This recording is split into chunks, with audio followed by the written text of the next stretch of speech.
BrahMos planet की सबसे fastest supersonic cruise missile है, जिसको अभी तक की टेक्नोलॉजी के अकॉर्डिंग इसको इंटरसेप्ट करना ऑलमोस्ट इम्पॉसिबल है, क्योंकि यह मिसाइल रेमजेट इंजन यूज करती है जो मिसाइल को माक 3 की स्पीड तक लेकर जा सकता है। दोस्तों, वीडियो में आगे आपके लिए एक बेहतरीन अनाउंसमेंट है आपके इस 1 मिलियन के बेहतरीन सपोर्ट के लिए। लेकिन सबसे पहले कुछ बेसिक टर्मिनोलॉजी में आपको एक्सप्लेन कर देता हूं ताकि वीडियो समझने में आसानी रहे। मिसाइल की स्पीड को माक 1 माक 2 के नाम से जानते हैं। माक 1 का मतलब है साउंड की स्पीड जो 1225 किलोमीटर पर आवर है। इसी तरीके से माक 2 का मतलब 2 टाइम्स ऑफ साउंड की स्पीड, और ऐसे ही माक 3, 4, 5 की स्पीड आगे बढ़ती जाती है। सुपरसोनिक मिसाइल वह सब होती है जो माक 1 से माक 4 की स्पीड तक ऑपरेट करती है, लेकिन हाइपरसोनिक मिसाइल माक 5 की स्पीड के ऊपर ऑपरेट करती है।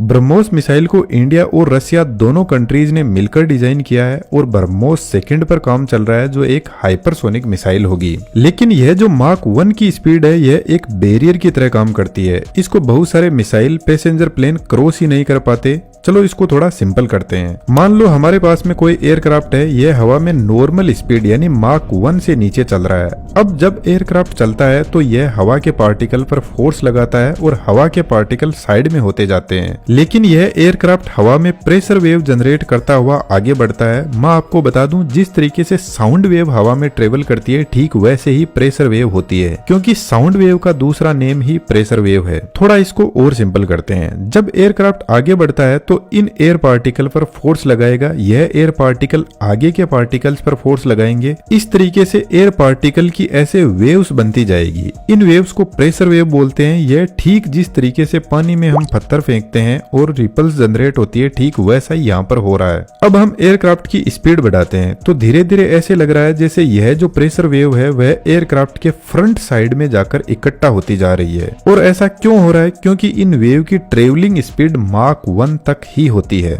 थोड़ा और सिंप्लिसिटी के लिए मान लेते हैं एयरक्राफ्ट 0.5 माक पर चल रहा है, लेकिन आप देख सकते हो यह प्रेशर वेव एयरक्राफ्ट से आगे जा रही है, क्योंकि यह माक 1 की स्पीड तक चल सकती है। अब जैसे जैसे एयरक्राफ्ट की स्पीड माक 1 तक पहुंचेगी, यह प्रेशर वेव एयरक्राफ्ट के नोज पर आकर इकट्ठा होने लग जाएगी और अब माक 1 के एकदम पास में एक प्रेशर वेव का बैरियर बना देगी। अब यदि एयरक्राफ्ट में पावर बची हुई है और ज्यादा थ्रस्ट लगाने के लिए तो ही यह बैरियर टूट सकता है, अदरवाइज तो माक 1 की स्पीड के नीचे ही चलो।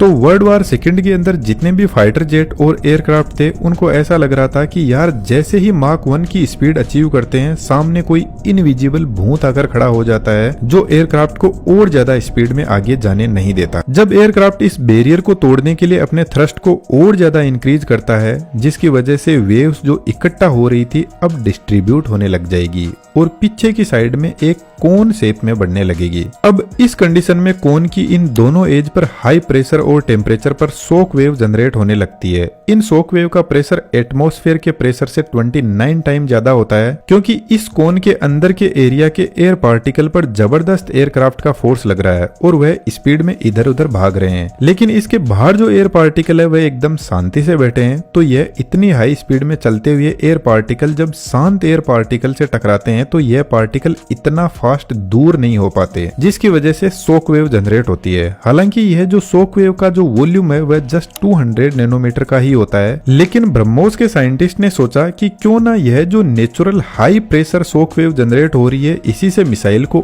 और ज्यादा रफ्तार दी जाए। तो इन्होंने एक अलग ही टाइप का इंजन तैयार किया जिसको बोलते हैं रेमजेट इंजन। और इस इंजन की सबसे खास बात होती है इसमें कोई भी मूविंग या रोटेटिंग पार्ट नहीं होता, लेकिन यह इंजन सुपरसोनिक स्पीड पर ही काम करता है, यानी माक 1 की स्पीड को क्रॉस करने के बाद ही इसको स्टार्ट किया जाता है। इंजन की वर्किंग बहुत आसान है, लेकिन सबसे पहले हम समझते हैं शॉक वेव का कंसेप्ट यहाँ पर कैसे अप्लाई होता है। फॉर एग्जांपल ऐसा कोई मिसाइल टाइप सिलेंडर है, जब यह सुपरसोनिक स्पीड पर चलता है तो इसकी बाहर की एज से बहुत सारी प्रेशर वेव जनरेट होगी, जो अभी हमने देखा था कि कोन शेप में होती है।